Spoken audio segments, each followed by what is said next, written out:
গুরুদেবের কাছে গিয়ে শিষ্য দাঁড়িয়েছে, গুরুদেব ডাক দিয়েছেন, এদিকে আয়। শিষ্য গিয়েছে, বলুন গুরুদেব। বলছে বাজার থেকে ভালো 1 কিলো জিলেপি আনতে পারিস? কেন? জিলেপি খেতে বড় মন চায় রে। শিষ্য মনে মনে ভাবছে, বাবা আমার গুরুদেবের আমার এত লোভ, লোভে যদি এখনো গেল না তো কি করে গুরু হবে? লোকে যে বলে লোভী গুরু কামি চালা, দুয়ে মিলে ঢোলকে গেলা, তাহলে কি আমার গুরুদেবের সঙ্গে আমিও? না না না না বাবা, সেরকম হলে গুরু পাল্টে ফেলবো। ওরে বাপ রে।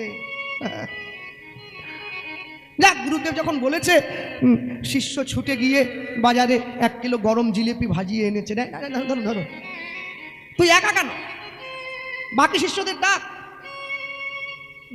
শিষ্য বলে, গুরুদেব আপনি খাচ্ছেন খান, কিন্তু সবার তো হবে না, 1 কিলো তো আছি তো আশ্রমে 400-500 জন, কি করে হবে?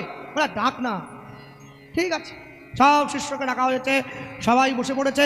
গুরুদেব মাঝখানে বসে নিজের জিহ্বাটাকে বের করছেন, আর জিভটাকে বের করে ওই একটা করে জিলাপি জিভের সামনে ধরেছেন, আর ধরে বলছেন, বড্ড লোভ না, শুধু খাই খাই করে, শুধু খাবো শুধু খাবো। মাটিতে ফেলে দিলেন, আবার নিলেন, আবার ফেলেন, আবার নিলেন, আবার ফেলেন। এইরকম করে করে 1 প্যাকেট জিলিপি, 1 কিলো জিলিপি পুরো নষ্ট করে দিলেন। শিষ্য বলছে, গুরুদেব আরে খাবেন না খাবেন না, আমাদের দিয়ে দিতে পারতেন তো, পয়সা নষ্ট হলো, 1 কিলো জিলিপি ফেলে দিলে। আরে কি সুন্দর সরু সরু জিলিপিগুলো, একবারে একবারে দেখে একবার জিভে জল আসছে। গুরুদেব বলে, আমারও তো এসেছিল জিভে জল। এই জিভটা কদিন থেকে শুধু জিলেপি জিলেপি করছিল জানিস, ওই জন্য জিভটাকে একটু শাসন করলাম। শুধু খায়, শুধু খেতে চায়। আজ বলে জিলেপি খাবো, কাল বলে চপ খাবো, তারপর বলে মদ খাবো। জিভটা শুধু খেতে চায়, তারপর বলে বিড়ি খাবো, শুধু চায়। ওই জন্য একটু শাসন করে নিলাম, তোমার না চায়। মনে রাখবেন, এই কথাটা বইতে লেখা নেই, এটা গুরুদেব তার শিষ্যকে শিক্ষা দিচ্ছেন। শিষ্য এসে মানুষের দরজায় প্রচার করছে। হ্যাঁ, লোকে বলছে, দাদা তত্ত্ব কথা বলুন, তত্ত্ব। আরে তত্ত্ব কথা কে জানে? কেউ জানে না। তত্ত্ব যে জানবে সে কি সংসারে থাকবে? তত্ত্ব কে জেনেছে? ব্যাসদেবের ছেলে সুখদেব গোস্বামী মহারাজ মাতৃগর্ভ থেকে পড়ে সোজা হেঁটে চলে যাচ্ছে। তত্ত্ব কথা যে জানবে তার মুখের কথা শুনলে পরীক্ষিত মহারাজের মতো মানুষের মৃত্যু ভয় চলে যাবে। যেগুলো আমরা প্রচার করছি এ তো তথ্য, তত্ত্ব না। তাহলে লোক যে বলে তত্ত্ব বিশারদ, আমি তো গঙ্গার ঘাট থেকে উঠে দিলাম, আমার নামের পাশে লেখায় তত্ত্ব বিশারদ। কিসের তত্ত্ব? তত্ত্বের নামে শুধু গর্ত ফেরি, এ তত্ত্ব হলো? হ্যাঁ, এ তত্ত্ব না। তত্ত্ব আমরা কেউ জানি না। এগুলো প্রকৃত অর্থে যে কথা বলে, সবার আগে দেখবেন যখন কীর্তন শুনতে বসছেন, আগে গিয়ে দেখবেন যিনি গাইছেন তার জীবনে অনুভব কতটা আছে। প্রকৃত অর্থে গুরুদীক্ষা নিয়ে গুরুদেবের কাছে বসে শিখে তারপরে গাইছে কিনা। তা না হলে সেও বলে যাবে, আপনারাও শুনে যাবেন, লাভ কিছু হবে না। শ্রী গৌরাঙ্গের 2টি পদ, যার ধন সম্পদ। জগতে প্রত্যেকটা মানুষ, প্রত্যেকের 2টো পা আছে, ডান পা আর বাম পা। তো চৈতন্য মহাপ্রভুর 2টো পা, নতুন করে বলার কিছু নেই। কিন্তু জগতের মানুষের পা আর চৈতন্য মহাপ্রভুর 2টো পা এক নয়। চৈতন্য মহাপ্রভুর 2টো পা, একটা হচ্ছে রাধা, একটা হলো কৃষ্ণ। শ্রী গৌরাঙ্গের 2টি পদ। এরপরে বললেন, যার ধন সম্পদ। জগতে বড় লোক হতে গেলে 2টো জিনিসের দরকার, একটা ধন এবং একটা সম্পদ। ভক্তির জগতে বড় হতে গেলেও 2টো জিনিসের দরকার, একটা হলো প্রেম আর একটা হলো অনুরাগ। এরপরে লিখছেন, সে জানে ভক্তি রসসার। গৌরাঙ্গ মধুর লীলা, যার কর্ণে প্রবেশিলা, হৃদয় নির্মল ভেল তার। আজও শুনিতে যেই, শুনিতে শুনিতে সেই, কি অদ্ভুত চৈতন্য চরিত, কৃষ্ণে উপজীবে প্রীত, বাড়িবে রসের রীত, শুনিলেই বড় হবে হিত। আপনি যদি অনিচ্ছাতেও শোনেন তবু আপনার কল্যাণ হবে। শক্তিশালী ঔষধ না জেনে খেলেও পেটের মধ্যে গিয়ে কাজ হয়। হরিনাম এতটাই বলবান, অনিচ্ছাতে শুনলেও দেহের মধ্যে গিয়ে কাজ হয়। বৈষ্ণব মহাজন লিখছেন পরবর্তী পঙ্ক্তি, ওটাই লিখলেন, আগে সুন্দর করে লিখে দিয়েছেন। কত সুন্দর লিখছেন দেখুন। যে গৌরাঙ্গে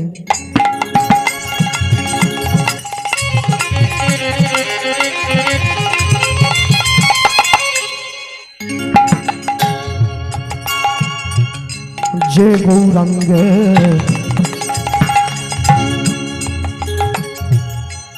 নাম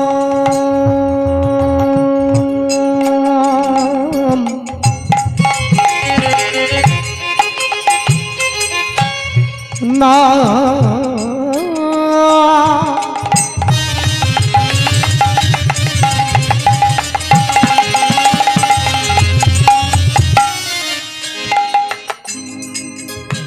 নাম নাম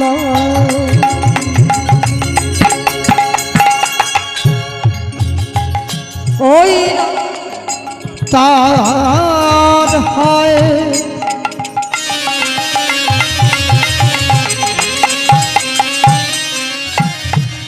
অগতার হয় কৃষ্ণ প্রেমদয় প্রেমদয়। এবার তবে মই যাও বলি হারি, তবে মই যাও বলি হারি, তবে মই যে গৌরাঙ্গে নাম লাই নাম লাই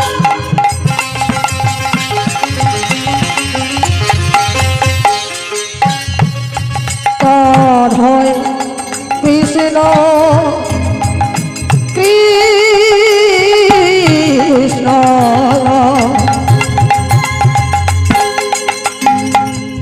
কৃষ্ণ কৃষ্ণ প্রেম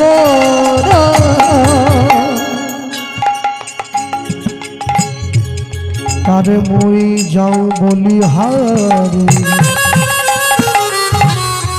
তারে মই যাও বলি হারি,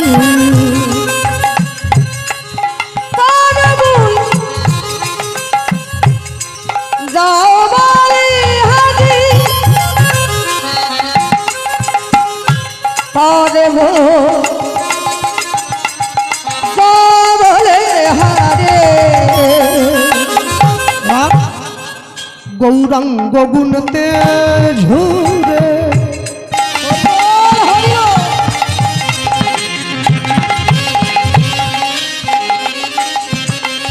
ওই ননি তলিলা তাহে সুরে ওই গৌরা যেতে সুরে নিতলিলা পারে সুরে সেজন্য ভকতি অধিকার,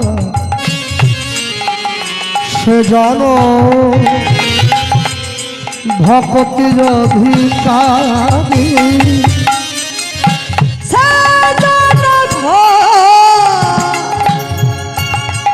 কতি অধিকারী সে জনভা কতি অধিকারী আমার গৌর জানলে সব জানা হলো। আমার গৌর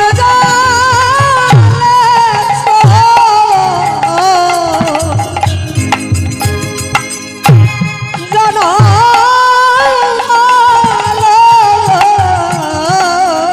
আমার গৌর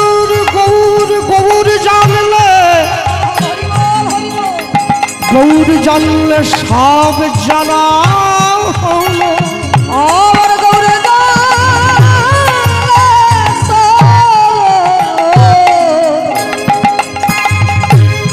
জানা হলো ওগো শাস্ত্র জানলে যা না হলো আমার গৌর জানলে তাই জানা হলো হইল শাস্ত্র জানলে